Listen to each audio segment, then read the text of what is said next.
여러분 그 테스트를 언제 봤죠? 그동안 우리가 잘해왔는지 점검할 때, 또는 뭔가를 가르쳤다면 우리 잘 이해하고 있는지 점검할 때, 또 요리학원을 다녔으면 어때요? 또 테스트를 받아야죠.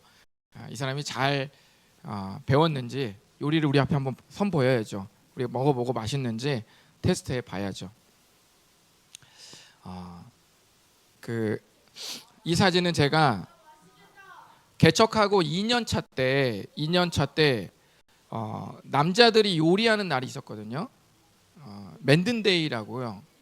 남자들 요리하는 날에 제가 보통 형제들은 아주 쉬운 걸 할 때, 목사님은 아주 어려운 고난이도의 음식을, 그리고 매우 값비싼 원재료가 들어가는 그런 요리들만 제가 선택해서 늘 했었죠. 그래서 개척 2년차 때 남자들이 요리하는 그날에 제가 등갈비 구이를 저렇게 만들어 봤습니다.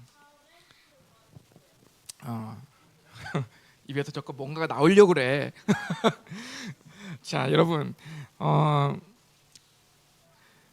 제가 요리를 평생 해본 적이 없는데 열심히 유튜브랑 인터넷을 찾아서 연습을 해서 만든 겁니다. 그런데 이 요리를 제가 만들고 난 다음에 과연 이 요리가 사람이 먹을 수 있는 것인지, 사람이 먹을 수 없는 것인지 알 수가 없지 않습니까?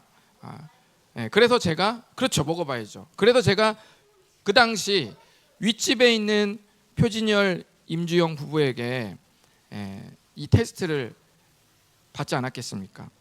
맛있냐, 맛없냐, 이렇게 몇 번 만들어 보고 성도님들께 대접할 수 있는 최상의 맛을 제가 열심히 연습을 해봤습니다. 여러분, 하다못해 이런 것도 테스트를 받는데요. 우리를 구원하러 오신 예수님이 정말 우리를 구하실 수 있는 분인지 구하실 수 없는 분인지 테스트를 받아야 할 필요가 있지 않았을까요?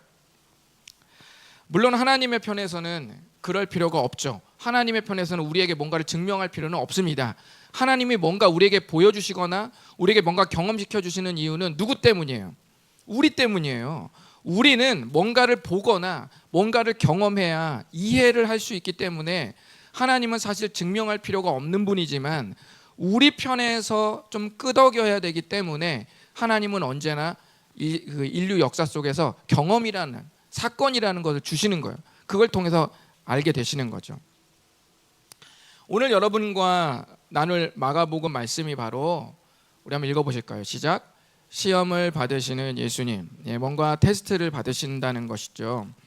이 말씀을 함께 나누시면서 혹시 시험에 드신 분이 있다면, 너무 배고파서 음식을 안 드시고 시험을 드신 분이 있다면, 아니면 앞으로 시험에 드실 예정에 계신 분들이 있다면, 저는 지금 괜찮은데요, 한 달 뒤에 시험에 들 예정입니다. 낙심할 예정입니다 라고 이런 계획표상에 이런 분들이 계시다면 오늘 말씀을 들으시면서 꼭 시험에 이기시는 분들이 되시기를 바랍니다. 시험에 통과하는 그런 분들이 되시기를 바라겠습니다. 오늘 말씀을 살펴보시기 전에 그동안의 말씀을 좀 빠르게 스캔해 보겠습니다. 마가복음 1장 11절까지 그동안 우리가 나눴는데요, 1절부터 3절까지는 뭐였어요? 마가복음 시작할 때 예수님의 시작은 구약성경 이사야와 말라기서에 예언한 말씀이 이루어지는 순간이라고 여러분께 말씀드렸습니다. 그렇죠? 생뚱맞은 막 시작이 아니라 구약에서부터 실패한 우리의 역사를 하나님께서 보듬으시면서 우리를 향해서 다시 시작하도록 만드시는 재시작의 이야기다라고 말씀드렸습니다. 4절부터 6절까지는 그 예언을 따라서 온 사람이 누구예요? 침례 요한이라고 말씀드렸죠. 침례 요한은 사람들에게 어떤 사람이요? 회개의 마음을 불러일으키는 침례를 주는 사람이었습니다. 그래서 침례 요한은 그때 뭐라고 고백했어요? 자기의 한계를 고백했죠. 나는 예수님의 신발끈을 묶기도, 예수님의 신발이 나이키였는지 아디다스였는지 우리는 알 수 없지만 예수님의 신발끈도 풀기에 저는 감당할 수 없는 그런 사람입니다. 고대 시대에는 누가 신발끈을 묶어주고 풀어줬죠? 노예가 그렇게 했어요. 종이. 그런데 자기는 예수님 앞에서 종보다 못하다라는 자기 한계를 고백하고 예수님의 위대함을 높였죠. 나는 물로 그냥 침례를 주는 기념만 할 뿐이지 내가 뭐 대단한 능력이 있는 게 아니라, 오늘 목사님도 이렇게 설교를 하지만 대단한 능력 있는 사람이 아니라 실제 능력이 있으신 모든 분은 누구요? 예수님이다. 그분은 그래서 성령으로 침례를 주실 것이다라는 고백을 남겼습니다. 7절부터 11절까지는 이런 예수님은 어떤 분이에요? 성령으로 침례를 준다는 것은 구약에서 우리에게 새 언약을 약속하셨다고 말씀드렸죠. 새 언약의 내용이 뭐였죠? 옛날에는 돌판에 말씀을 새겨서 우리에게 지키라고 줬을 때 우리 못 지켰잖아요. 그런데 하나님께서 돌판에서 언젠가 깨지고 없어질 돌판이 아니라 우리 마음속에 영원히 하나님의 법을 새겨서 우리로 하여금 지키도록 만드시겠다. 이 약속을 누가 지켜요? 내가 지키겠다. 사람이 지키는 게 아니라 사람은 지키라고 말했더니 실패했어.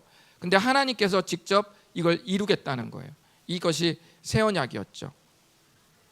이런 말씀을 쭉 이렇게 얘기했습니다. 그러면서 예수님은 요한에게 겸손하게 그 이후에 침례를 받으셨죠. 그 침례를 받는 이유는 예수님이 회개할 게 있어서 침례를 받은 게 아니라 앞으로 회개해야 할 모든 사람의 대표로서 받은 겁니다. 그리고 하나님은 예수님이 모든 사람을 위한 구원자라는 사실을 세 가지 모습으로 인증샷 보여주셨죠. 첫 번째 뭐였어요? 하늘이 갈라졌다. 두 번째 성령이 임하셨다. 세 번째 하나 사랑하는 아들이고 내 기뻐하는 자라고 음성이 들렸다. 이 세 가지 모습으로 정말 예수님은 하나님이 보내주신 하나님의 아들이 맞다라는 것을 최종적으로 증명해 주셨습니다. 마가복음의 시작은 이렇게 제가 말씀드린 첫 번째, 두 번째, 세 번째의 이야기로 시작이 되었습니다.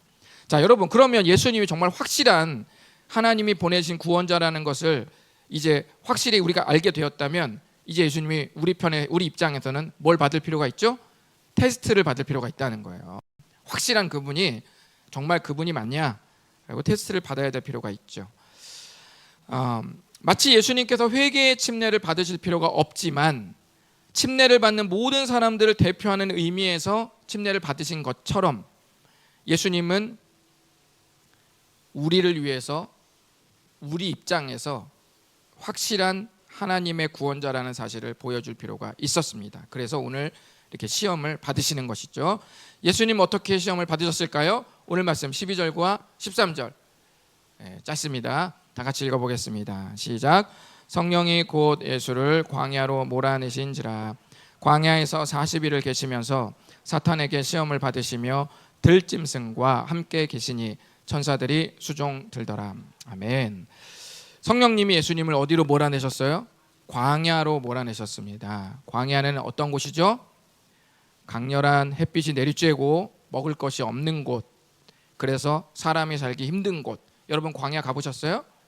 안 가봤죠? 저는 가봤다는 거 아닙니까? 작년에 제가 요르단에서 제가 와디럼을 가봤다는 거 아닙니까? 거기서 무려 1박 2일을 그 찜통에서 제가 보냈다는 거 아니겠습니까? 그래서 저는 광야가 얼마나 무시무시한지 저는 경험을 해봤습니다. 그렇기 때문에 확실히 말할 수가 있는 것이죠. 성령님이 예수님을 광야로 이렇게 몰아내셨습니다. 누가 몰아내셨죠? 누가 광야로 예수님을 몰아내셨어요? 사단이? 성령님이 예수님을 몰아냈어요. 여러분 혹시 광야 같은 지금 삶을 살고 있다. 주풀 청풀 친구들 광야 같은 삶을 살고 있다. 너무 괴롭다. 우리 어른들도 그런 분이 계시다면 때로는 그게 사단이 내몬 게 아니라 누가요? 성령님이 내몰았을 수도 있다는 것을 기억하시기 바랍니다. 어쨌든 그럼에도 불구하고 광야는 정말 힘든 곳이에요. 모든 것들이 우리가 일상에 누리던 모든 게 아무것도 없는 곳, 너무너무 힘든 곳입니다.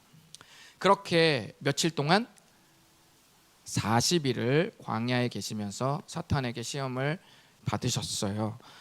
결론적으로 들짐승들이 예수님과 함께 있고 예수님 주변에 짐승들이 있었대요. 그리고 천사들이 예수님을 섬겼다는 말로 끝이 납니다. 수종 들었다는 말은 섬겼다. 예수님을 이렇게 받들어 섬겼다는 뜻이에요. 예수님께서 시험 받으시는 장면은 오늘 우리에게 아주 중요한 두 가지 은혜를 안겨줍니다. 우리 한번 첫 번째 읽어보실까요? 시작. 시험에 승리하신 분입니다. 네, 우리가 이 예수님이 시험 받으시는 이 장면에서 첫 번째 우리가 알아야 될 은혜가 뭐냐면 예수님은 시험에 승리하신 분이라는 겁니다. 우리는 오늘 말씀을 읽고 이 구절들을 우리가 방금 보면서 어떻게 예수님이 광야에서 승리를 하셨는지, 아니면 너무 배고프고 힘들어서 욕을 하셨는지 알 수가 없지만, 고대 시대의 유대인들은 이 구절을 읽었을 때 또는 이 말씀을 들었을 때 알았을 겁니다. 알아요. 우리가 구약과 신약을 꼼꼼하게 읽은 오늘날의 그리스도인들도 어쩌면 눈치챘을 수도 있습니다. 12절과 13절을 꼼꼼하게 성경을 아주 좀 꼼꼼하신 분들이 하나하나 눈으로 자세히 읽었다면, 구약 성경을 읽었다면 오늘 말씀을 눈치챘을 수도 있어요. 신약 성경의 기록은 굉장히 많은 양이 구약 성경 말씀을 그림자로 두고 있습니다. 그러니까 신약 성경 말씀의 신약 성경 말씀의 배경이 뭐예요? 구약 말씀이 아주 많다는 거예요. 여러분, 가운데 손가락을 들면 이게 뭐죠? 그렇죠. 어떻게 잘 알아요? 안 가르쳐 줬는데. 그러니까 우리가 가운데 손가락을 들면 이게 욕이라는 거는 설명하지 않아도 우린 다 알아요. 왜 그래요? 그게 욕이라는 것이 이미 알고 있는 문화에서 살고 있기 때문입니다. 마찬가지로 예수님이 40일 동안 광야에서 시험을 받으셨는데 들짐승이 함께 있고 천사가 수종 들고 이런 글을 딱 서술을 하면, 예수님이 승리하셨구나 라는 것을 그 당시 사람은 안다는 거예요. 자, 그러면 근데 왜 어떻게 아냐? 어떻게 알아요? 구약 성경의 배경이 되기 때문에, 그 말씀이 구약 성경의 배경이 되기 때문에 그렇습니다. 오늘날 우리가 가운데 손가락을 들었을 때 그 욕인지를 알고 있는 우리의 지식이 배경이 되는 것처럼 똑같습니다. 자, 그렇다면 구약에서 저 12, 13절의 말씀이 승리의 이미지를 담고 있다고 제가 말씀드렸는데, 이 구약 성경의 들짐승과 천사의 수종든다는 이미지가 어떻게 승리의 이미지를 갖고 있는지 좀 나눠보도록 하겠습니다. 우리 에스겔 34장 5절 한번 읽어보실까요? 시작. 흩어져서 모든 들짐승의 밥이 되었도다. 제가 한 구절만 딱 떼갖고 왔는데 무슨 말이냐면, 에스겔은 선지자의 이름입니다. 이스라엘이 바벨론이라는 나라에게 완전히 무너져서 절망 속에 있을 때 활동한 선지자가 에스겔입니다. 에스겔 외우기 쉽죠? 이 말씀에서 말하는 목자는 이스라엘의 지도자들을 말하는 거예요. 여기 있는 목자 있죠? 목자는 이스라엘의 지도자를 비유한 거예요. 여러분이 한번 해석해 보세요. 자, 이스라엘의 지도자들이 없어서 것들이 흩어졌다. 그것들은 뭘까요? 백성들을 말하는 거예요. 백성들이 지도자가 없으니까 흩어져서 여기저기 흩어지니까 누가 잡아먹어요? 들짐승의 밥이 되었다. 비유죠. 비유예요, 비유. 이스라엘 지도자들이 백성들을 돌보지 않고 자기 배만 불리면서 욕심에 가득 차 있으니까 사실상 목자가 없는 것이나 똑같다는 거예요. 있으나 다스리지 않으니 없는 것과 똑같다. 그래서 목자가 없으니까, 지도자들이 없으니까 백성들이 흩어져서 모든 들짐승들의 밥이 되었다고 비유하는 거예요. 에스겔서에 저런 말씀이 있어요. 여기서 들짐승의 이미지는 뭐죠? 모든 게 무너졌을 때 하나님 백성을 무너뜨리는 이미지로 나타나는 거죠. 그러니까 들짐승은 하나님 백성을 위협하는 대상으로 비유되는 거예요. 그래서 들짐승은 좋은 거예요, 안 좋은 거예요? 비유로서는 안 좋은 겁니다. 안 좋은 거예요. 자, 그런데 이사야 11장 6절 한번 읽어보실까요? 이사야 11장 6절 시작. 그때에 이리와 어린 양과 함께 살며 표범이 어린 염소와 함께 누우며 송아지와 어린 사자와 살찐 짐승이 함께 있어 어린 아이에게 끌리며. 아멘. 이사야 11장 6절부터 9절까지 중요한 구절인데, 여기 보면 그때에 라고 되어 있어요. 그때는 언제요? 언젠가 훗날 진정한 왕 예수님이 오셔서 온 세상을 다스리실 때 나타날 평화의 그림입니다. 이걸 뭐라고 말하냐면, 따라해 보실까요? 그림 언어. 그림 언어라고 말해요. 언젠가 예수님이 오셔서 온 세상을 다스리게 될 때 나타날 평화의 그림, 저렇게 비유를 한 겁니다. 뭐라고 말해요? 보시면 약육강식의 사회에서 원래 이리하고 어린 양은 친구예요, 안 친구예요? 몰라요? 이리하고 어린 양은 친구야 아니야? 친구가 아니에요. 근데 보세요. 이리와 어린 양이 어떻게 해요? 함께 있어요. 함께 막 게임을 해. 이리가 소통하죠. 양이 이렇게 하면서 서로 소통을 하면서 양방향으로 막 게임을 한다는 거예요. 이게 말이 돼요? 또 보세요. 어린 사자와 살찐 짐승이 함께 있대요. 얘네를 잡아먹는데, 여러분 이 그림을 실제라고 생각해도 동물원에서 여러분 실험하지 마세요. 아시죠? 그러니까 이 모습이 잘 보시면 원래는 서로 잡고 잡아먹히고 잡아먹는 이런 관계인데, 미래에 예수님이 다스리시는 평화에서는 이 정도의 엄청난 대적도 결국 뭐가 돼요? 하나가 된다. 함께 있게 된다. 라고 그림을 훗날에 일어날 평화를 저렇게 그림 언어로 설명했습니다. 자, 여기서 핵심은 뭐예요? 들짐승들이 어때요? 이제는 하나님 백성을 확 위협하는 대상이 아니라 함께 있게 된다는 거예요. 함께 평화의 도우미가 된다는 것이죠. 자, 이걸 이제 기억하고 마가복음 1장 13절을 다시 한번 보세요. 눈으로. 광야에서 40일을 계시면서 사탄에게 시험을 받으시며 예수님의 들짐승과 어때요? 함께 계셨다. 이거 무슨 뜻이에요? 들짐승이 원래는 사람들을 해치고 위협하는 대상이었는데 예수님 옆에서 이렇게 하면서 예수 쓰다듬으면 턱 만지면은 이렇게 해주고 막 좋아한다는 거예요. 들짐승들이. 그러니까 어떤 뜻이에요? 들짐승이 예수님의 다스림을 받고 있는 모습인 거예요. 이해되시죠? 그런 겁니다. 그리고 천사가 예수님을 섬겼다는 말도 마찬가지입니다. 사탄이 시험하는 모든 상황이 끝나고 악의 세력이 완전히 무릎을 꿇고 천사들이 승리한 예수님을 이렇게 섬기면서 받들고 있는 바로 그 이미지를 마가복음 1장 13절에서 보여주고 있는 겁니다. 그러니까 저것만 딱 보면 예수님이 승리했다는 말은 없지만 예수님이 이미 승리자로 우뚝 서셨다는 이미지가 있는 거예요. 우리가 얼마 전에 동계 올림픽이 끝났는데 보세요. 여러분이 만약에 제가 보여드린 저 금메달 사진을 안 보여드리고 여러분 만약에 저 그림만 딱 봤다고 쳐보세요. 그러면 울고 있는 게 금메달을 딴 건지 아니면 못 따서 우는 건지 알 수 없잖아요. 그런데 저 결론적인 저 화면을 딱 보여주니까 우리는 김길리가 금메달을 땄구나 라는 걸 우리가 알 수 있죠. 과정은 몰라도 돼요. 저 그림을 보면 과정이 힘들었지만 금메달을 땄다는 것만큼은 우리가 알 수 있다는 거죠. 마찬가지로 다른 복음서들은 예수님의 시험 장면을 자세하게 다뤄요. 특히 마태복음이요. 그런데 마가복음은 과정이 있어요. 과정이 없어버렸어요. 과정을 없애버렸어요. 그리고 갑자기 들짐승이 함께 있고 천사들이 수종든다는 결론만 딱 말했습니다. 이거 뭐예요? 마가복음에서는 과정이 아니라 예수님께서 모든 악의 세력으로부터 승리하셨고 그들을 다스리게 되었다는 결과를 강조하고 싶은 거예요. 강조하고 싶다. 여러분, 예수님은 모든 악에 대해서 승리하셨습니다. 마가복음의 앞으로의 이야기는 어떻게 그 승리가 우리에게 다가오는지 생생하게 보여줄 것입니다.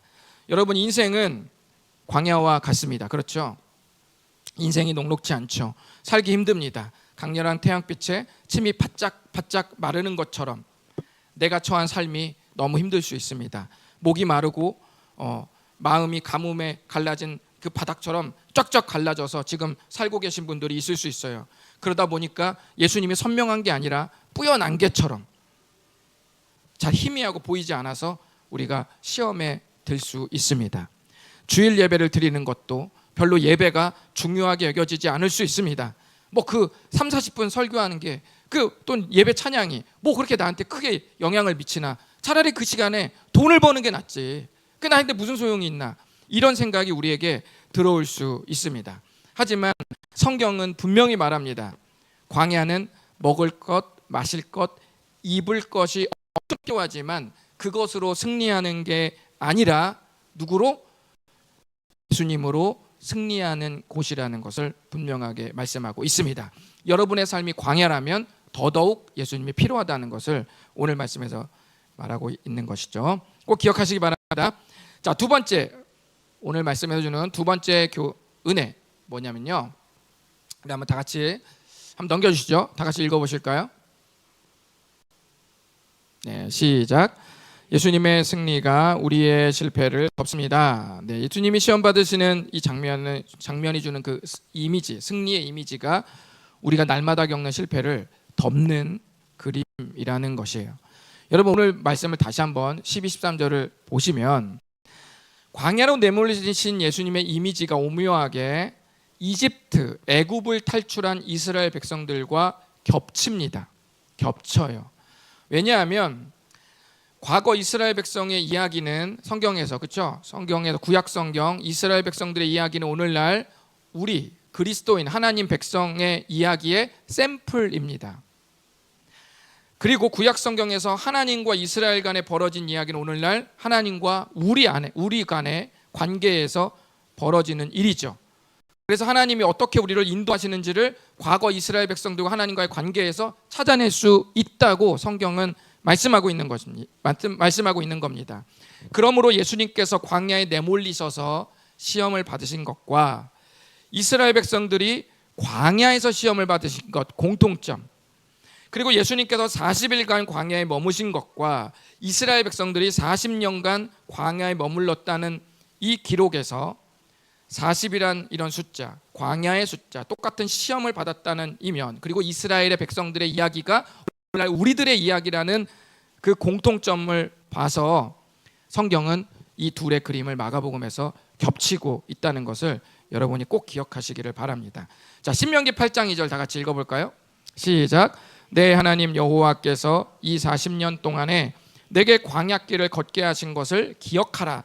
이는 너를 낮추시며 너를 시험하사 내 마음이 어떠한지 그 명령을 지키는지 지키지 않는지 알려 하심이라. 아멘. 제가 이렇게 오늘 말씀을 이렇게 준비하면서 저번 주에 생각을 해봤더니 김재영 목사님이 말씀을 전하셨잖아요. 그러니까 애들이 난리를 치더라고요. 애들이 진짜 말씀을 잘 듣는구나. 난리가 났구나. 그냥 소리를 지르고, 나는 교회를 처음 온 아이가 소리를 지르는 걸 처음 봤어요. 누가 보면 교회를 한 20년 정도는 나온 8살 아이 같았고, 그렇게 열정적으로 예배를 드리는데 좋아요. 좋긴 좋은데 내가 좀 오늘 이렇게 저렇게 딱딱하게 하면은 우리 애들이 또 주무시지 않을까라는 생각을 제가 해봤는데, 또 어떤 면에서는 이런 것도 있어요. 이게 요거 재미가 없다는 거는 이런 면에서는 단점인데 이런 장점도 있어요. 제가 그 저번 주에 어떤 얘기를 들었냐면 우리 정도의 규모의 교회인데 우리처럼 어린애들까지 다 같이 예배를 드린다는 거예요. 근데 그 목사님이 최대한 열심히 노력은 하지만 저랑 별반 다르지 않아요. 이렇게 재밌게 못하는 거죠. 별반 다르지 않은데 거기서 아이들이 이게 말씀을 듣다 보니까 이 말씀이 서서히 들리는 거예요. 그러면서 목회자가 3명이, 주일학교 아이가 3명이 목사로 헌신을 했다는 거예요. 그러니까 좀 희망이 있는데 라는 이야기를 여러분께 전달하고 싶습니다.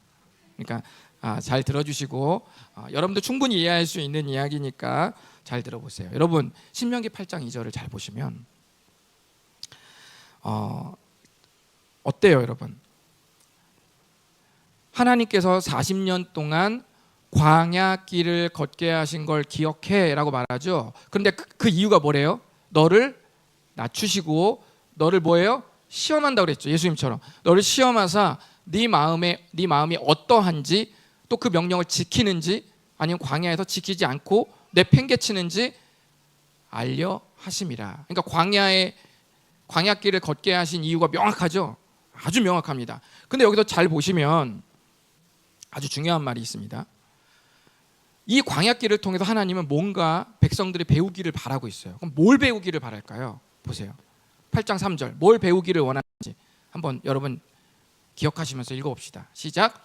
너를 낮추시며 너를 줄이게 하시며 또 너도 알지 못하며 내 조상들도 알지 못하던 만나를 내게 먹이신 것은 사람이 떡으로만 사는 것이 아니요 여호와의 입에서 나오는 모든 말씀으로 사는 줄을 내게 알게 하려 하심이라.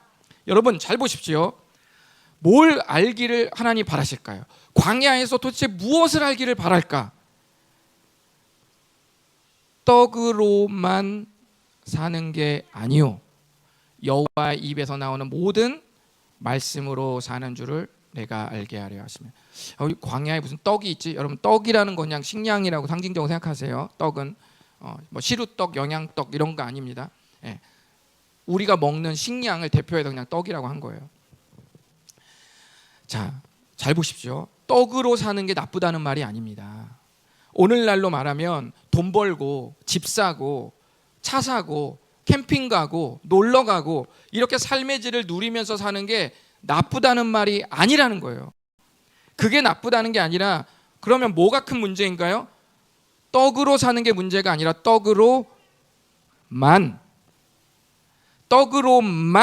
난 살 수 있다라고 생각하는 그 마음이 문제라는 거예요.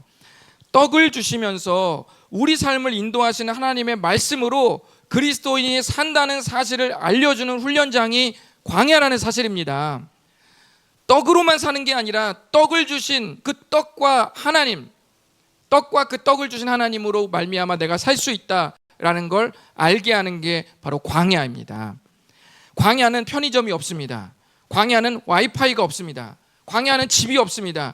계속 이동해야 됩니다. 그렇다면 이 광야에서 무엇이 가장 중요할까요? 여러분이 저처럼 요르단 와디럼으로 건너가서 거기를 계속 주구장창 걷는다면 거기서 여러분이 제일 중요한 게 무엇일까요? 광야길을 인도하시는 하나님의 말씀이 가장 중요해질 수밖에 없는 겁니다. 왜냐하면 그것밖에 의지할 게 없어요. 그러면 만약 광야의 시험을 통과해봐요. 어떤 사람이 광야 시험을 통과했어요. 테스트를 다 이겨내고 통과했어요. 그러면 그 사람은 그 광야 이후에 오아시스에 도착했을 때 무슨 생각을 할까요? 오아시스에 도착했을 때 무슨 생각할 것 같아요? 우와, 물이다, 대박, 와, 물 마음껏 먹어야겠다, 막 이런 생각을 먼저 하지 않고 이게 웬 횡재냐 이런 걸 생각하지 않고 뭘 생각해요? 하나님의 말씀을 신뢰하니까 광야에서도 죽지 않는구나 라는 것을 깨닫는 거예요. 만약 광야의 시험을 통과한 사람이 대도시로 살 곳을 옮겼다고 쳐봐요. 대도시로 살 곳을 옮겼어요. 아파트가 평수가 넓어졌습니다. 차가 한 단계 더 올라갔어요. 그리고 연봉이 올라갑니다. 그리고 내가 입는 옷들이 더 좋아지고 있어요. 브랜드가 달라져요. 먹는 식당이 달라지고 있습니다. 달라졌어요.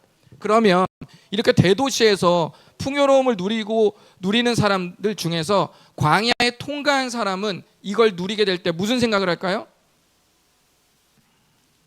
무슨 생각을 할까요? 이 모든 게 어디로부터 왔다고요? 하나님께로부터 왔다는 사실을 잊지 않는 거죠. 그래서 풍요보다 풍요를 주신 분을 더 강하게 붙드는 겁니다. 선물보다 선물을 준 사람을 더 귀하게 여기는 거예요. 풍요보다 풍요를 주신 하나님을 더 귀하게 붙드는 것이죠. 그래서 우리 마음속에 떡으로만 살려고 하는 삶이 부러지고 떡을 주신 하나님의 말씀으로 살고픈 거룩한 갈망이 생기게 되는 겁니다. 이것이 광야에서 하나님이 우리에게 깨닫게 하시려는 훈련 목표입니다. 그리고 오늘날 광야 같은 세상에 처한 성도가 있다면 그 삶에도 하나님의 훈련 목표가 동일하게 적용될 수 있습니다. 그렇다면 이스라엘 백성들은 광야의 시험을 통과했을까요? 통과하지 못했을까요? 우리 한번 읽어봅시다. 과연 통과했는지 통과하지 못했는지. 시작. 너는 광야에서 내 하나님 여호와를 경노하게 하던 일을 잊지 말고 기억하라. 내가 애굽 땅에서 나오던 날부터 이곳에 이르기까지 늘 여호와를 거역하였으되. 여러분이 하나님이라면 저런 백성을 놔둬요, 안 놔둬요? 제가 만약에 하나님이었으면은 전부 다 뿜질렀습니다. 가만 안 놔두죠. 왜냐하면 자기 아들을 보내서 피값으로 구원을 해주고 이 모든 걸 다 해줬는데 시시때때로 원망하고 시시때때로 막 하나님이 싫다고 시시때때로 막 떡으로만 살려고 막 떡이 올라가는 것, 먹는 게 많아지고 살집이 이런 모든 돈에는 막 눈에 불을 켜고 달라드는데 하나님의 말씀에는 하나도 달라들지 않고 예수 그리스도에게는 아무런 관심도 갖지 않고 거기에 드리는 시간은 단 1시간, 그 2시간도 아까워한다면 제가 하나님이라면 뿜질르죠. 그런데 하나님이 보세요. 하나님은 어떻게 해요 지금? 너는 광야에서 내 하나님 여호와를 경노하게 하던 일을 잊지 말고 기억하래요. 저건 기억할 필요가 없는 게 아니라 완전히 몰살시켜야 되는데 하나님은 기억하래요. 왜 기억하래요? 사랑하니까. 뭔가 그걸로 하시려는 게 또 있는 거죠. 그러니까 우리 하나님이 사실은 멋지신 거죠. 그리고 지금까지 저 말을 한다는 것은 저 거역한 백성들이 살아남았다는 거예요? 죽었다는 거예요? 살아남았다는 거죠. 늘 거역하는데 하나님이 계속 광야를 이끄시고 계신 겁니다. 결론적으로 이스라엘 백성들은 광야에서 그 훈련을 통과하지 못했습니다. 이 모습은 오늘날 우리 모두의 모습이기도 합니다. 여러분 성공하셨어요? 이번 주 성공하셨습니까? 여러 명 죽였죠? 네. 속으로 여러 명 죽였잖아요. 입에서 자꾸 나오려고 그래. 뭔가가 뭐 잠 비슷한 거 이런 게 막 나오려고 그래. 자, 그런데 우리 스스로의 힘으로는 광야의 시험을 통과할 수 없다는 것이 이스라엘 역사에서 결론이 났습니다. 그 사실에서 오늘 말씀을 다시 한번 보십시오. 광야로 내몰리신 예수님은 광야에서 시험을 받으셨지만 이스라엘 백성들은 시험에 통과하지 못했고 예수님은 광야라는 절망에서도 당당히 승리하시고 들짐승들을 다스리고 천사의 섬김을 받으면서 당당히 승리자의 모습으로 기록되고 있습니다. 이 모습은 뭘 말합니까? 우리가 광야를 지나 하나님께서 바라시는 모습으로 훈련을 마칠 수 있는 비결은 뭐밖에 없다는 거예요. 시험을 이기신 예수님을 의지하는 것 외에는 다른 방법이 없다는 사실을 오늘 말씀해 주고 있는 겁니다. 예수 그리스도의 십자가와 부활하심이 우리의 죄와 내 삶의 그늘을 치워내고 광야 같은 세상에서도 승리하게 하신다고 말씀하는 겁니다. 그러니까 예수님께서 시험 받으시는 장면은 예수님의 승리로 우리의 실패들을 덮으시는 사건이라는 겁니다. 이 역사가 예수님을 믿을 때 성령님이 우리 안에 또 함께 하실 때 가능해지는 겁니다. 지난주에 우리 주풀 2명이 광야를 지나며라는 일부의 그 찬양을 부르는 영상, 그것을 우리가 밴드와 유튜브에 업로드했습니다. 들으셨어요? 안 들으셨으면 눌러서 조회수를 올려주세요. 네. 특히 밴드를 들어가지 마시고 유튜브를 들어가세요. 유튜브에 다시 사는 교회를 치시고 들어가서 보세요. 자, 그런데 어때요? 물론 한 아이의 성대가 나갈 뻔했지만 하나님께서 그 아이의 성대를 붙잡아 주셔서 끝까지 잘 부르게 해주시지 않았습니까? 아주 중요한 핵심 가사를 골라가지고 너무 잘 불러줬어요. 주님만 내 도움이 되시고 주님만 내 빛이 되시는, 주님만 내 친구 되시는 광야, 주님 손 놓고는 단 하루도 살 수 없는 곳 광야에 서 있네.